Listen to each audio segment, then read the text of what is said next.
Saludos, esperando que se encuentren bien, les damos la bienvenida a su noticiero favorito, Epoan Apocalipsis. En las últimas horas se informa que se ha dado lugar a la conquista española y a la caída de Tenochtitlán, por lo que contamos con expertos en el tema para darnos los detalles. A continuación, los dejo con mi compañero Evan. Yo soy Carlos Mauricio y esto es La caída de Tenochtitlán. Hola, buen día a todos.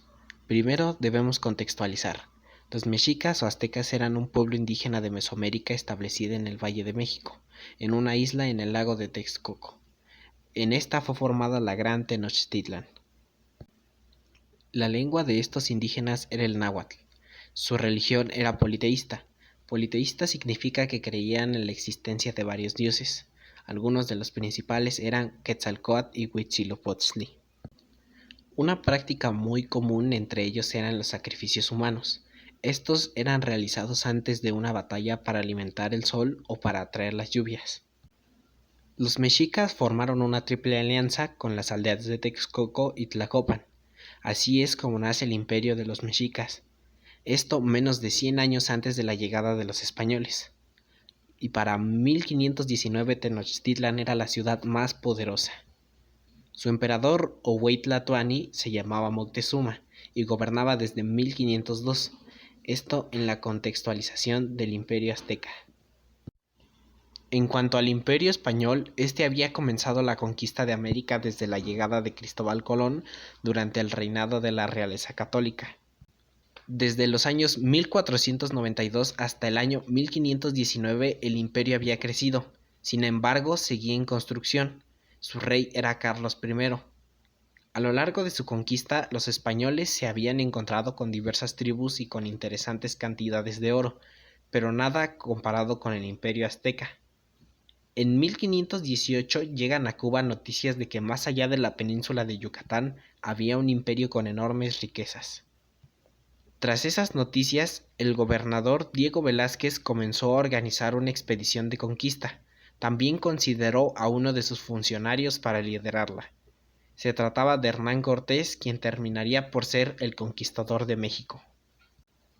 A pesar de que Velázquez desconfiaba de él, Cortés de adelantó y zarpó antes de que llegara la orden de destitución, cuando ya era tarde para detenerlo. En febrero de 1519 salió de Cuba llevando consigo poco más de 500 soldados, estos repartidos en 11 barcos. También llevaban espadas, caballos, perros, armas de fuego y armaduras que el imperio azteca no tenía. Para llegar hasta donde los mexicas estaban, tuvieron que recorrer primero Yucatán. Ahí encontraron a Jerónimo de Aguilar, un náufrago que después de haber estado allí por demasiado tiempo, había aprendido el idioma maya. En marzo ocurrió su primer enfrentamiento importante, contra los mayas de Tabasco, quienes al ser derrotados, les ofrecieron a los españoles un grupo de doncellas. Entre ellas se encontraba la Malinche, una joven que hablaba tanto náhuatl como maya. Tanto ella como Aguilar serían los principales intérpretes de Cortés. Después de esto, se encontraron con la primera embajada mexica, enviada por Moctezuma para contactar a los desconocidos. Tiempo después, entre los meses de abril y julio, Cortés decidió fundar una ciudad, la Villa Rica de la Veracruz. La intención de Cortés era solucionar la ilegalidad de la expedición realizada. Frente a las nuevas autoridades, Cortés terminó su relación con Velázquez y fue nombrado capitán, eliminando cualquier vínculo legal con el gobernador de Cuba. Además, complementó su jugada al enviarle al rey Carlos una carta, donde le decía todo lo encontrado. También envió lujosos regalos que lo probaban. El objetivo de Cortés era que dejaran la conquista en sus manos, porque si no, estaría arriesgando su vida en vano. La siguiente parada fue en septiembre dentro de las tierras de los tlaxcaltecas, uno de los principales enemigos de los mexicas. Primero pelearon con los españoles, pero luego se sumaron a las filas de estos, convirtiéndose en sus más poderosos. A través de sus intérpretes, Cortés aprovechó la situación política de Mesoamérica para aliarse con los pueblos que no querían al imperio azteca. Esta fue otra clave en la victoria de Cortés, pero no ocurrió lo mismo en todos los lugares. Al llegar a Cholula, los españoles atacaron, asustados por los rumores de una emboscada. Alrededor de 4.000 indígenas murieron en la matanza de Cholula. Finalmente, llegaron a Tenochtitlán en noviembre de 1515 y quedaron maravillados con su espectacularidad. Por fin, ocurre el encuentro de Cortés y Moctezuma. Moctezuma los recibió como invitados de honor. Cortés conocía el gran poder de sus enemigos, pero sabía que tomar a Moctezuma implicaba tomar el control del imperio. Una de las interpretaciones señala que los mexicas confundían a los españoles con seres divinos. También confundían a Cortés con el mítico Quetzalcóatl, quien se había ido hacia el este con la promesa de recuperar lo que le pertenecía. Aunque otras interpretaciones dicen que Moctezuma intentó en diferentes ocasiones alejar a los españoles, pero el dejar que se acercaran fue por prudencia, pues tras verlos luchar y hacer aliados, creía que enfrentarlos era peligroso y que estando dentro de la ciudad los podría controlar. Sin embargo, Cortés no tardó en apresarlo y obligarlo a declararse vasallo del rey de España. Durante meses convivieron en esta situación, mientras Moctezuma se desprestigiaba. Lamentablemente, la situación empeoró en abril de 1520, cuando Cortés se enteró de que el gobernador de Cuba había enviado un ejército para castigarlo, así que Cortés decidió dejar a la mitad de sus hombres con los mexicas al mando de Alvarado, uno de los hombres de confianza que él tenía, mientras él volvía a Veracruz. Cortés logró que la mitad de los hombres que el gobernador de Cuba había mandado se pasaran de bando, pero no podía celebrar su triunfo por mucho tiempo. Mientras tanto, los mexicas hacían las preparaciones para una celebración religiosa con pintas militares y Alvarado temía un levantamiento. Mientras los mexicas celebraban, Alvarado interrumpió el templo mayor y realizó una matanza terrible. Esta fue el detonante para que todos los españoles terminaran acorralados, y junto a ellos Moctezuma, dentro del palacio donde se alojaban.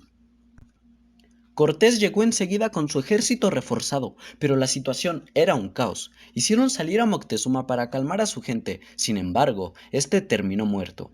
Con el emperador muerto y el palacio sitiado, la única opción que tenían era escapar. Lo intentaron, pero el 30 de junio de 1520 pasó a la historia como la Noche Triste. Los mexicas atacaron mientras huían del lago y lograron atacar con una nueva parte de las fuerzas españolas. Cortés apenas logró escapar con vida, pero perdió los tesoros. Los mexicas demostraron que eran un fuerte enemigo. Por otra parte, los tlaxcaltecas demostraron su lealtad y dejaron a los españoles resguardarse en sus tierras. Ahí fortalecerían sus ejércitos y Veracruz, la ciudad que habían fundado, sería la clave para la comunicación con el resto del imperio. Cortés no estaba dispuesto a abandonar la conquista y preparó una ofensiva. Mandó a buscar hombres, caballos y armas a las islas del Caribe. Al mismo tiempo, buscaba aliados nativos. Mientras tanto, Tenochtitlan sufrió una terrible epidemia. En esta murió el sucesor de Moctezuma y muchos de los habitantes. Así llegó al poder Cuauhtémoc, el último tlatoani. Una vez tomadas las ciudades de los alrededores, el asedio de Tenochtitlan comenzó en abril de 1521 y terminó el 13 de agosto, cuando los españoles consiguieron tomar la ciudad, tras meses de lucha. Después de esto, Tenochtitlan fue destruida. Sobre ella se asentó la Ciudad de México, que ocupa su lugar en la actualidad. Así es como concluimos este reportaje. Muchas gracias por esta interesante información y gracias también a todos los que nos acompañaron durante este interesante noticiero. Epoan Apocalipsis. Hasta la próxima.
aliados.